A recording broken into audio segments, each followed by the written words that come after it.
Redemption means to release from some sort of bondage, from some sort of slavery through the payment of a price. Now, you can save someone without a payment. For example, if someone's drowning. But to redeem someone, there must be a price paid. There are three important terms that are used for the word redemption in the Greek. The first one is Agorazo. It's a verb, meaning it's an action. It means to buy into the market. To buy in the marketplace means to purchase. It focuses on how the believer now belongs to the Lord as his unique possession.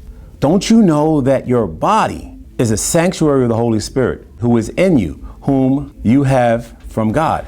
You are not your own, for you were bought. That's the same word for redeemed. He bought into the marketplace. The focus is now you are now his unique possession, and therefore glorify God in your body. So when you think about that for a second, it's defining the cost to buy into that market where you were and redeem you, and including your body. You are not your own. You were bought with a price. Romans 5:19, by one man's disobedience we became sinners. So we ended up into this system, into this marketplace where sin now reigns. Adam was no longer the authority over that. Satan, the small god, G, that became his marketplace. Jesus bought into that marketplace to redeem you. We were all in that system. We were in the kingdom of darkness. So that marketplace that we are all in is in Adam, in the kingdom of darkness, in bondage to sin. But let's continue to see what the second word is. Now it's the same word, but notice what's added to it. Exagorazo. It's a verb as well. So not that you're buying in, you're being bought out. We went into the system and we redeemed you out of the system so that the person or the thing cannot again be sold into that market, become a slave again. Talk about redeemed. Redeemed so you can no longer go back into bondage into that system. What Christ has done to set you free from sin. Not sin, the action, sin, the power of sin that most people don't even get taught about. They just think of transgression, what I've done wrong. Oh no, I'm guilty because of what I've done, sin, the verb. And they forget about this sinister source called the power of sin that we've been sold as slaves to, that he came to free us from.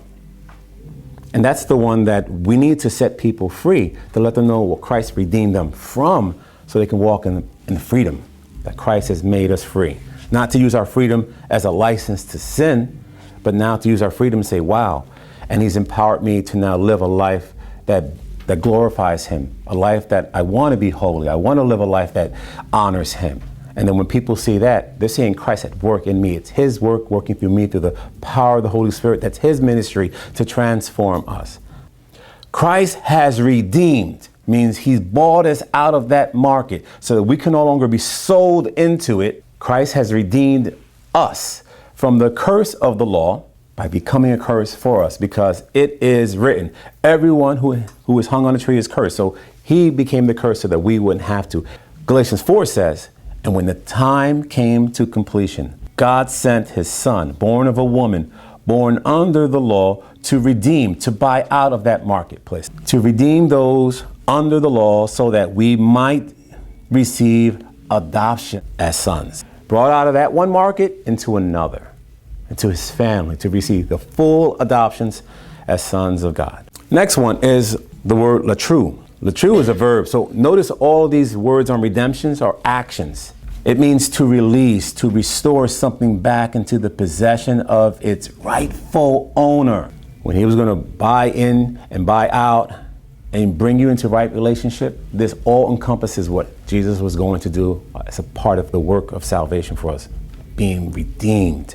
He gave himself for us to redeem us. What does that mean? To restore us back into right relationship with the rightful owner from all lawlessness, because we were in a system that was all about lawlessness.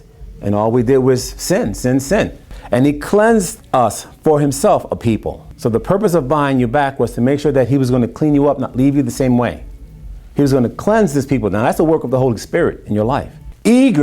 They're going to be eager to do good works. You're not saved by your works, but something in them is going to be eager, motivated to do good works. And Ephesians says that we were saved unto good works.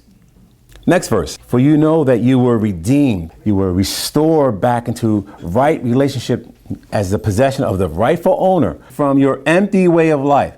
Empty way of life, that system of lawlessness we saw in the previous verse. Under the power of sin. Inherited from your father. See, we got this from Adam. Not with perishable things like silver or gold, but you were redeemed with the precious blood of Christ. Like that of a lamb without defect, perfect, and without blemish. That's what you were redeemed with. The precious blood of Christ.